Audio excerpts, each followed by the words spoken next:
俄罗斯史上最大核潜艇出海，携带的武器能毁灭美国，为何此次曝光？据俄罗斯国家媒体报道，30年来世界最大的潜艇别尔哥罗德号在白海进行了实验，其排水量接近3万吨，携带的波塞冬核鱼雷让美军无力反抗。俄罗斯为何在此次曝光这种最新锐的核潜艇？美俄之间的战略平衡是否被改变？我们有请曹卫东老师为大家解读一下。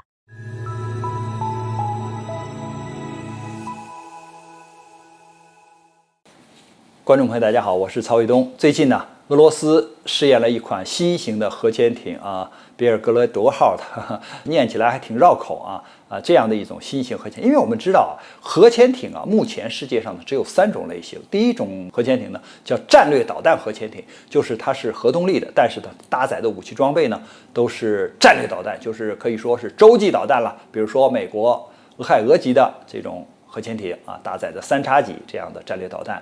俄罗斯最新型的呢是北风之神级的战略导弹核潜艇，搭载的导弹呢是布拉瓦那么像英国是前卫级的战略导弹核潜艇，搭载的也是美国的3叉戟这样的这个战略导弹。这种导弹呢，通常直径都有2米多就是直径，长都是10几米，重呢几十吨。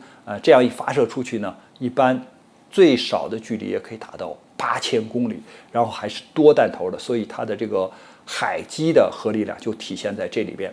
还有一种呢，就是攻击型的核潜艇。攻击型的核潜艇它是核动力，但是它不搭载战略武器，也就是说，它的导弹呢，或者是鱼雷，主要是从停手的鱼雷发射管，通常世界上都是533毫米标准型的这种鱼雷发射管发射鱼雷，发射这种就是巡航导弹它是水平发射的，它主要打击的目标呢是潜艇、水面舰艇或者陆地上的目标，它不带核武器。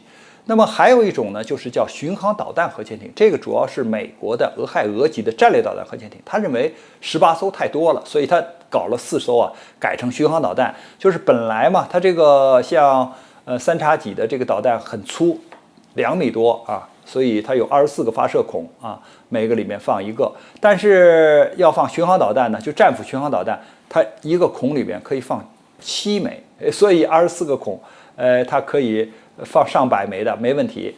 所以它是这么一个配置。而俄罗斯这次试验的就是别尔哥罗德号的这种核潜艇，它的体量非常大，比别人的战略导弹核潜艇的体量还要大，接近3万吨，大概是24000多吨这样一个排水量非常大。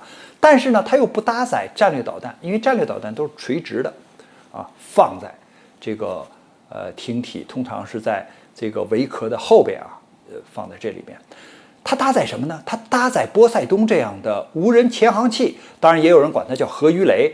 就是这个无人潜航器它跟战略导弹不一样。战略导弹呢是要通过空气，就是发射出去之后呢，在空气中飞行，飞到大气层以外，然后大气层以外阻力很小嘛，然后飞行，然后再重返大气层，打到陆地上目标。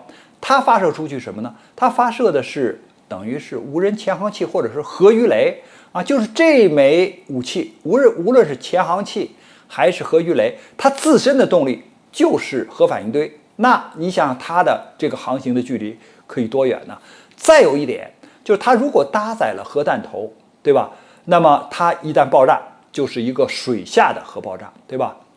那么这个威力也是巨大的。如果它不搭载核弹头，比如它是常规的高爆弹头，那你说要砸在航母上，那基本上那个航母也是受不了的。所以呢，它是一种新型的武器。那么俄罗斯这一款别尔格莱德号，它为什么那么大体量？因为它要搭载6枚这种波塞冬无人潜航器。那我们现在就回过头来讲，它为什么要搭载这样的无人潜航器或者这样的核鱼雷呢？我们讲这个，首先核潜艇在水下一藏就可以藏几个月起码1个月2月是一点问题没有的。那它的这个大洋呢又是连通的，所以它可以说全世界到处哪个大洋它都可以去，所以它藏在大洋里边你不好找它。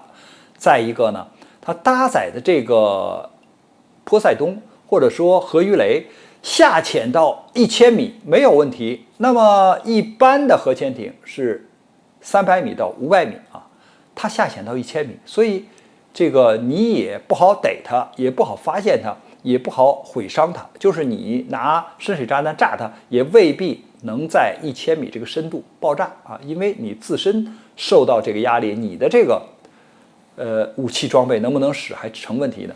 所以你看，这样的话，如果俄罗斯这款武器交给了他的海军，因为是计划今年年底要交给俄罗斯的海军呢，那它放在太平洋里或者放在大西洋里边，那么你首先不好找它吧，它在大洋里边啊，跟你捉迷藏，你不好找它。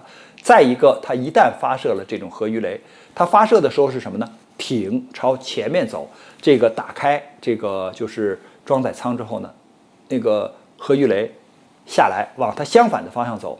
这样的话，假设它要攻击岸边的目标或者岸边的城市，这个核鱼雷可是核动力的，所以你叫它走个几千公里，一点问题也没有。你想想，走个几千公里都一点问题没有，而且你不好发现它呀。它不像这个导弹，你可以拿雷达照射，你可以这个找到它之后进行导弹拦截。它在水下，它在1000米的水下，你怎么找它呀？据说静音性能非常好，大概到15米的时候才能发现它。你想想，你什么东西能距离它15米啊？对吧？你拿潜艇发现它，你拿水下的这种其他的声呐发现它，你距离它15米，这可能吗？它在1000米的地方，你什么东西能下潜到1000米去找它去啊？不行啊，所以很难发现它。那这样的话呢，它如果发射这样核鱼雷，它一旦在你的港口爆炸，那你里边这个军港里的这个航空母舰、巡洋舰啊、驱逐舰，那全都报废了。还有一个就是，如果它要在岸边爆炸，它实际上可以掀起一场巨大的海啸。这个海啸一来，那个浪高10几米、几十米。海水一下涌到岸上，是把一个城市要给淹掉的呀。